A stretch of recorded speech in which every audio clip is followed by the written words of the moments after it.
For the third day in a row, crews have been trying to clean up what's left of a large accidental spill of firefighting foam at the airport at Brunswick Landing. They're trying to limit the amount of toxic PFAS chemicals that end up in nearby bodies of water. News Center Maine's Pearl Small is in Brunswick tonight with an update on all of this. Pearl. Amanda and Rob, the Brunswick Landing, where I am right now, is about a mile away from 3 bodies of water that were contaminated during this incident. And the Maine Department of Environmental Protection says they don't think that this affected the town's drinking water, but there are still some other environmental concerns at stake here.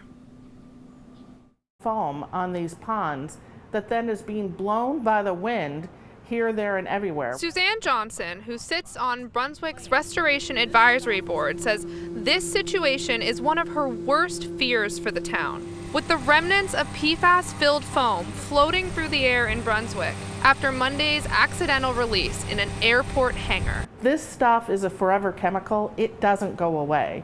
So the foam dissolves, but the chemical's still there.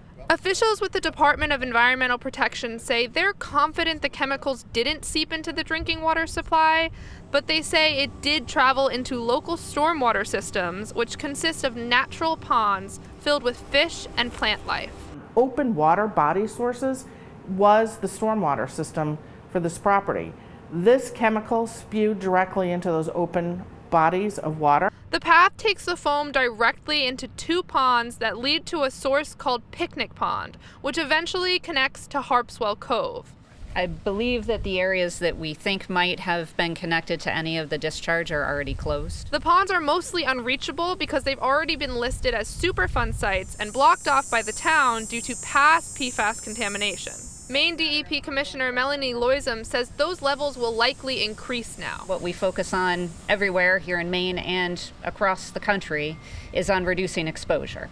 So where we can identify the PFAS is present, we do what we can to prevent people from being exposed to that PFAS. Knowing the chemicals cannot be removed, Loisem says the goal is to minimize the spread as much as possible and prevent human contact, while they work on longer-term solutions to eliminate the use of fire suppression foam. So none of these hangars are subject to any requirement that they cannot continue to have and use the AFFF that they already have in place. Brunswick Fire Chief Ken Brilliant says they follow state guidance, adopting standards from the National Fire Protection Agency.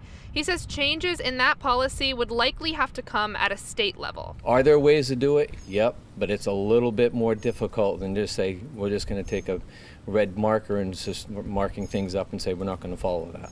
Brilliant says that process could take years. Time many people in town say they can't afford to wait. Let's focus on the fact that there's other PFAS-based AFFF foam in other hangars. The problem we have is not yet at its conclusion. Representatives for the Mid-Coast Regional Redevelopment Authority, which oversees this area, says on this landing alone there is still over 7,000 gallons of this foam present in buildings here. One of those buildings, Hangar 6, right behind me, is equipped with this foam, and it lies much closer to the Topsom-Brunswick Water District. Amanda and Rob? Pearl Small live for us in Brunswick tonight. Thank you, Pearl.